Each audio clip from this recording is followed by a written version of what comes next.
सभी को नमस्कार साथियों, मैं प्रशांत बौद्ध। और साथियों, आज हमारे साथ वीडियो में है निर्देश सिंह जी। सबसे पहले स्वागत है आपका। Thank you. निर्देश जी, एक बात मैं आपसे पूछना चाहता था। जैसे देश के हालात हम आज देख रहे हैं भगवान को लेकर के, आज के इस आधुनिक युग में मैं देख रहा हूं कि काफी बड़ा सवाल जो है वो उठ चुका है कि भगवान है या नहीं, ईश्वर है या नहीं। तो अब इसके बारे में आप क्या कहना चाहेंगे कि कौन से लोग ऐसे हैं जो ये मानते हैं कि भगवान नहीं है, ईश्वर नहीं है? देखिए, मैं दो लोगों को ऐसा समझती हूँ कि दो लोग पूरी तरीके से जानते हैं कि ईश्वर नहीं है और कहीं नहीं है। पहला तो अम्बेडकरवादी और दूसरा ब्राह्मण यानी मनुपुत्र, वो जानता है क्योंकि मनु ने ही ईश्वर की रचना करी।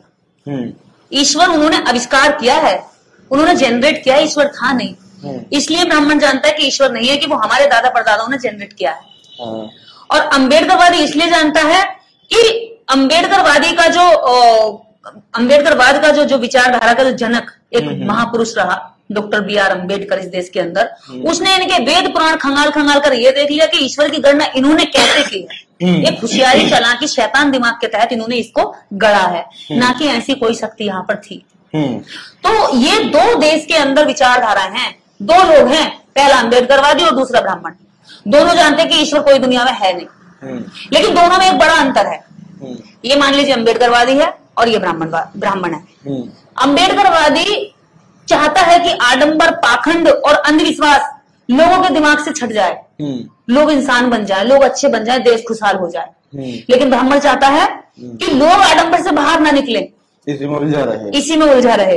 इसके साथ ही वह अपने जीवन को काटता रहे और अपने बच्चों को भी गुलामी ट्रांसफर करके जाए। मतलब मानसिक रूप से जो उसने सोच लिया ईश्वर और भाग्य का, वो मानता रहे, उसकी मिथ्या, उसका भ्रम बना रहे। वो इस भ्रम को बनाकर रखना चाहता है, जिसको ब्राह्मण कहते हैं। ये उस भ्रम को तोड़ना चाहता, जिसको अम्बेडकरवादी कहते हैं। अब दोनों का ये पहला अंतर हो गया। दूसरा, अम्बेडकरवादी को कोई भी लालच नहीं है लोगों को भ्रम से निकालने के लिए, कभी वो निकाल रहा। अच्छा, उसको कोई लालच नहीं है। अगर एक अम्बेडकरवादी हो चुका है तो उसने अपने घर से आडंबर छोड़ दिया, अपने बच्चों से छोड़ दिया, अपने रिश्तेदारों को छोड़ दिया, और उसने अगर अम्बेडकरवाद को ठीक से पढ़ लिया तो वो चाहेगा कि पूरा देश छोड़ दे, पूरा देश अच्छा बन जाए, जो चीज मैंने अच्छी जानी वो सब अच्छा जाने। मान लो आपने कोई अच्छा स्वाद चखा घर में, कोई नया फल है या कोई नया भोजन है और उसका आपने रस लिया, उसको आपने टेस्ट किया, तो आपका मन क्या करेगा, जिसको आप प्यार करते होंगे सबसे ज्यादा, पहले उसका ध्यान आएगा, उसको भी खाना चाहिए था, बिल्कुल है ना, या उसके लिए थोड़ा रखोगे। क्या करेंगे यार कि मैं अपनी माँ को देता, अगर माँ होती तो वो भी खाती, बहन होती तो वो भी खाती, फिर उसके आगे और बचता तो यार वो भी खा लेता। बिल्कुल यही होता है ना। तो ये विचारधारा जो उसको जान लेता है, जो उसको चख लेता है, वो ये चाहता है यार ये अच्छी चीज मैंने जानी है। और अम्बेडकरवादी का यही एक सबसे बड़ी पहचान है। जानने के बाद वो ये कहता है यार ये मैंने चखा, इससे मेरे जीवन में इतना अच्छा हुआ, दूसरे के जीवन में भी अच्छा हो जाए। तो वो क्या करेगा, दूसरों को आडंबर से बाहर निकालने के लिए प्रयास करने लगेगा, झटपटाने लगेगा, बेचैन हो जाएगा, बिना संसाधनों के भी लग जाएगा, अपना कम खाएगा लेकिन दूसरों के लिए वो बचा कर रखेगा। उसकी ये होती है झटपटाहट।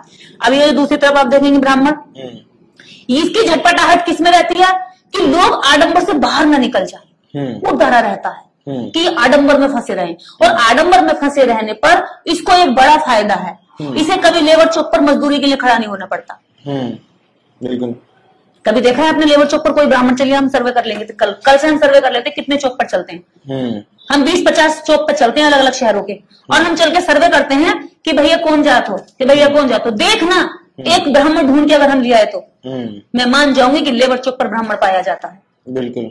क्या तुमने कभी अपने घर मकान दुकान बनवाए, कभी देखा है कि मजदूरी करता हो कोई ब्राह्मण आया हो? है?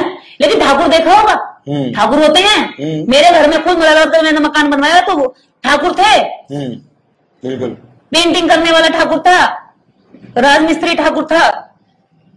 हाँ, वो सारे लोग होते हैं जिनको इन्होंने ये कहा कि तुम तो बड़े, इनको पीटो छोटे वालों को। तो ये ब्राह्मण की ट्रिक है, ये चाहता है कि लोग आडंबर में उलझे रहें, और आडंबर में उलझाने के लिए सबसे सस्ता जो शिकार मिलती है, महिलाएं मिलती हैं। उससे उसके दो काम होते हैं। महिला शिकार होगी तो समझ लो अब बच्चे को वो अपने आप शिकार कर देगी, बिल्कुल है।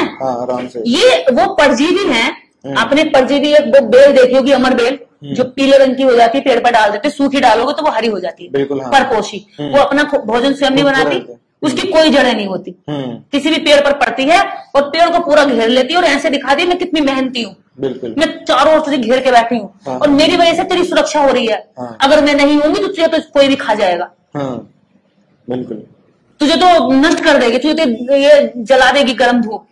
लेकिन सच्चाई क्या होती है, वो सच्चाई नहीं बताती हाँ। कि मैं तो तेरा ही भोजन ग्रहण कर रही है, तेरा ही भोजन मैं खा रही हूँ, हाँ। तुझे मेरे लिए ज्यादा मेहनत करनी पड़ रही है। तो ये ब्राह्मण की ट्रिक है, इसलिए वो आडंबर से निकालना नहीं चाहता, क्योंकि उसका इसमें फायदा है। और अम्बेडकरवादी का कोई फायदा नहीं है, ना तो उसका ये फायदा कि वो उसमें फंसा रहे, कभी उसको कोई फायदा नहीं क्योंकि उसने अपना जीवन ठीक कर लिया। तो आपका आप कौन सी कैटेगरी में आती हैं? देखिए मेरी कैटेगरी तो लोगों को खुद पता है, मैं अपनी कैटेगरी का टैग लगाकर अपने मुंह से नहीं बता सकती। मैं एक स्वतंत्र इंसान हूँ और भारत के आजाद नागरिक हूँ। अगर भारत का संविधान अभिव्यक्ति की आजादी इस ब्राह्मण को देता है तो मुझे अम्बेडकरवादी को भी देता है। बिल्कुल। अगर इस ब्राह्मण में करोड़ों लोगों की भावनाएं कुचलने के बाद भी ये कहने की क्षमता है कि मेरी भावना आहत हो गई, तो मेरे अंदर और मुझे भी ये कहने का हक है, जो दूसरों की भावनाओं की कदम कदम पर कदर करती है उसकी भी भावनाएं, और वो भी संविधान के इस अधिकार में आती है कि मेरी भावनाएं तुम्हारे इस कुचलन से आहत होती है। बिल्कुल। तुमने पत्थर समझकर करोड़ों लोगों की भावनाएं आडंबर में उलझा कर रखी और आज भी उलझाने के लिए चले हुए और आज भी लगातार प्रयासरत हो, तो तुम ये बताओ कि तुम्हारी फिर भावनाएं वो तब क्यों नहीं आहत होती जिस समाज का तुम पैसा बटोर कर खाते हो, उसी समाज की बेटी के साथ जब कुछ होता है तो उसको तब ये नहीं कहते कि तुम हिंदू हो, उसको कहते तुम दलित हो, अच्छा तुम ये हो वो हो। अब तुम्हारी लड़ाई तो वही लड़ेंगे, कहो उन लोगों से, अपने नेताओं से कहो, अपने इससे कहो। तुम्हारे नेता तो बड़े निकम्मे, सुनते भी नहीं है, क्या करेंगे नेताओं पर टाल देंगे। बिल्कुल बिल्कुल बिल्कुल। लेकिन जब कुछ अच्छा होता है, देखो भगवान की कृपा होगी तुम पर बच्चा, देखो भगवान ने तुम्हें आशीर्वाद दे दिया। हम तो कह ही रहे थे उस मंदिर में जाकर प्रसाद चढ़ाओ, उस मंदिर में जाकर दान करो तो तुम्हारा ये भला हो जाएगा, है ना। अच्छे का क्रेडिट जब तुम्हारा भगवान लेता है तो मेरे बुरे का क्रेडिट कौन लेगा? जाहिर सी बात है उसी को लेना पड़ेगा। कहते हैं कि उसके बिना मर्जी के बिना पत्ता नहीं हिलता, तो इसकी मर्जी के बिना जब पत्ता नहीं हिलता तो इसकी मर्जी के अंदर रह करके बच्चों के साथ रेप क्यों हो जाता है? बिल्कुल। मेरे जैसी जो देश के एक एक नागरिक को हृदय की गहराई से प्रेम करती हो, जो लड़की देश की मिट्टी को इतना प्रेम करती हो कि अगर मैं चाहूँ मेरे पास कितनी अपॉर्चुनिटी है, मैं यहाँ से निकल के अच्छा जीवन बाहर जाकर जी सकती हूँ कभी भी। लेकिन मुझे लगता है जिस मिट्टी में मैं खेली पली बड़ी हुई, जहां मैंने जन्म लिया, इस मिट्टी को अच्छा बनाना, इस मिट्टी को शुद्ध करना मेरी जिम्मेवारी है। बिल्कुल। उसको ये कहते हैं कि तू हमारी भावनाएं आहत कर रही है, केवल इस आधार पर कि मैं ये चाहती हूँ कि लोग एक दूसरे से प्रेम करें।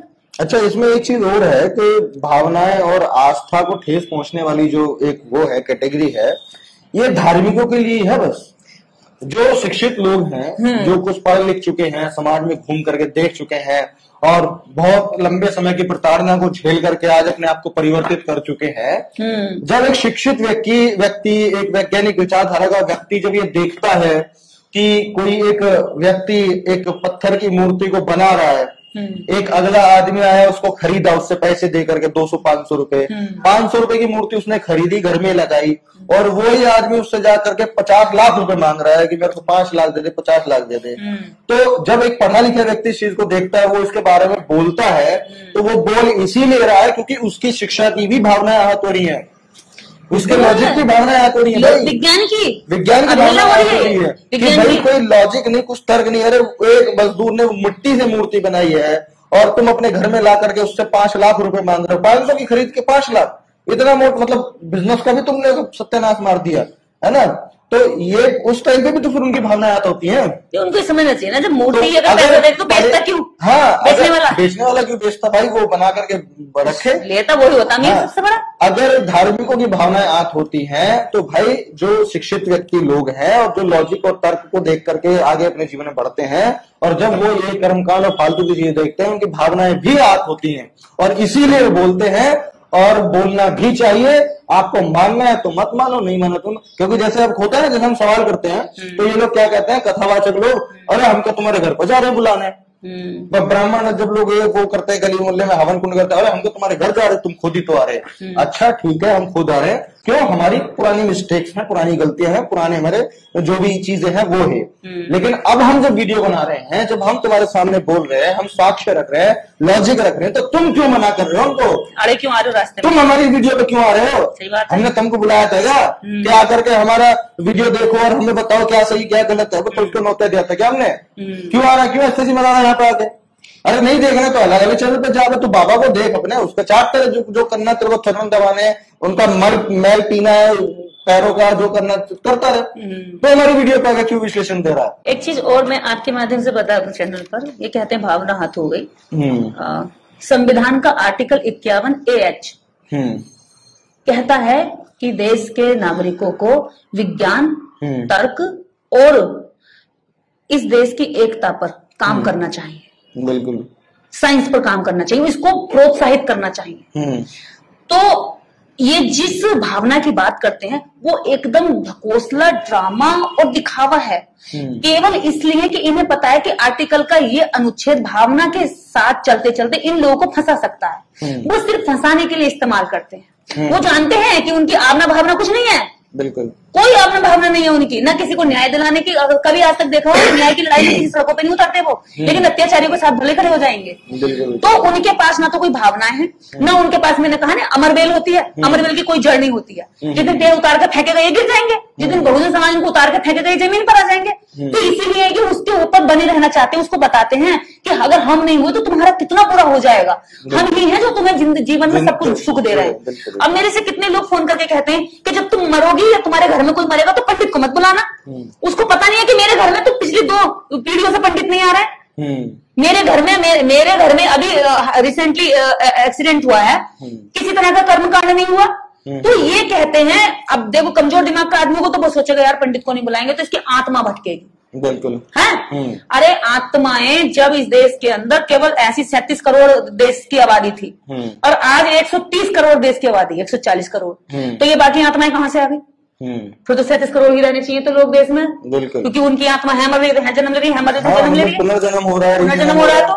तो ये आत्मा का खेल इन्होंने इसलिए रचा ताकि आप इसमें फंसे रहो। तो इसलिए ये कहते हैं कि अगर तुम्हारे यहाँ कोई मरेगा तो हमें मत बुलाना, अगर तुम्हारी शादी होगी तो हमें मत बुलाना। अरे तुम यहाँ तो शादी नहीं होगी क्या?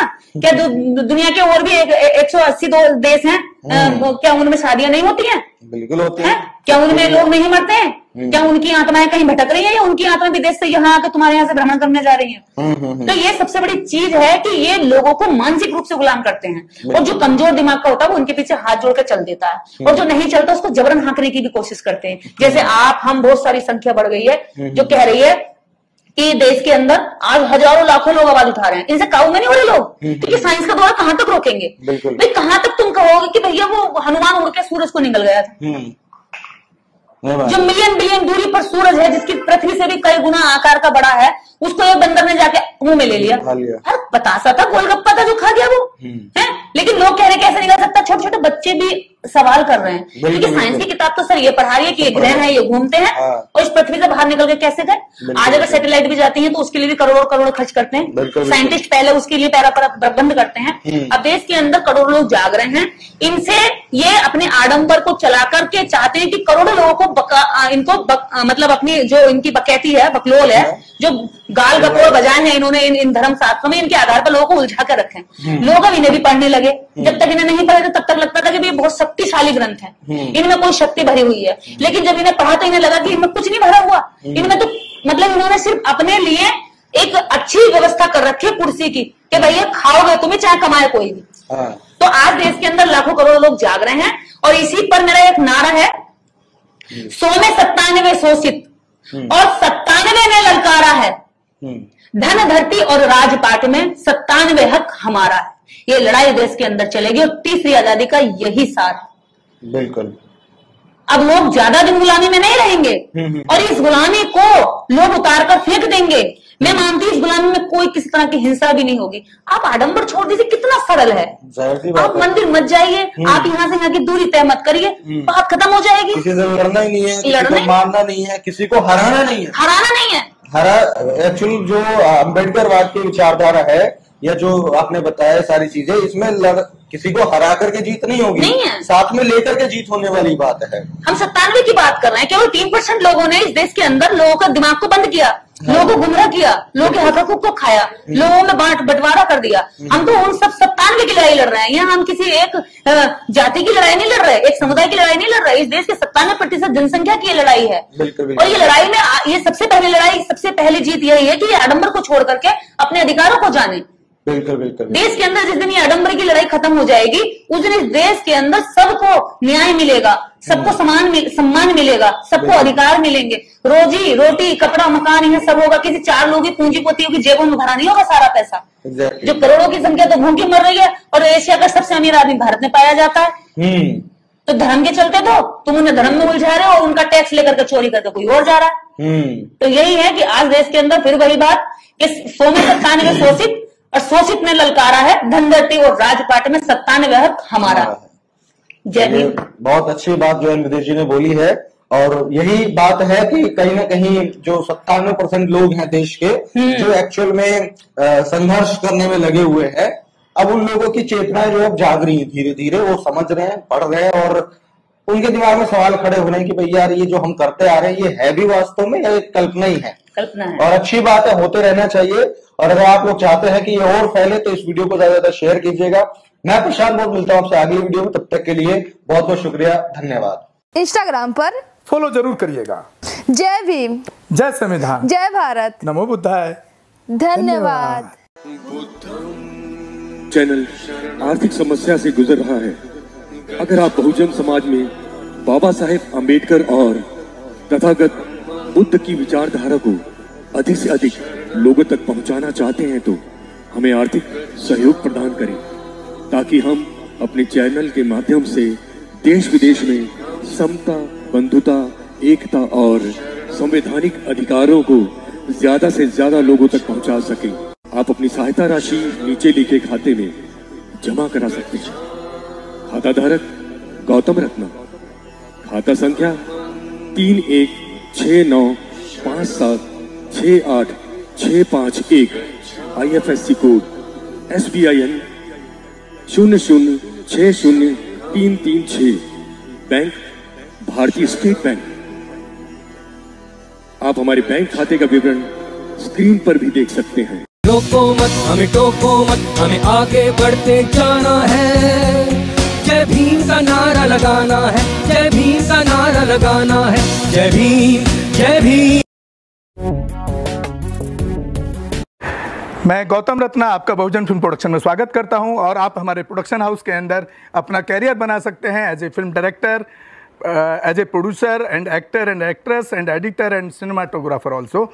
अगर आपको फिल्म से रिलेटेड कुछ भी प्रोजेक्ट आपको बनवाना है तो हमारे पास में पूरा सेटअप है, जिसमें फिल्म कैमरा है, शूटिंग लाइट्स है और एडिटिंग है। सारा A to Z एक ही जगह पर आपको हमारे यहाँ पर मिल जाएगा। तो दोस्तों आप हमें कांटेक्ट कर सकते हैं हमारे नंबर्स पर 9810085714 और 8510005714। हमारे वेबसाइट पे विजिट कर सकते हैं www.filmserviceindia.com, और हमें मेल भी कर सकते हैं gautamfilmsproduction@gmail.com पर। धन्यवाद।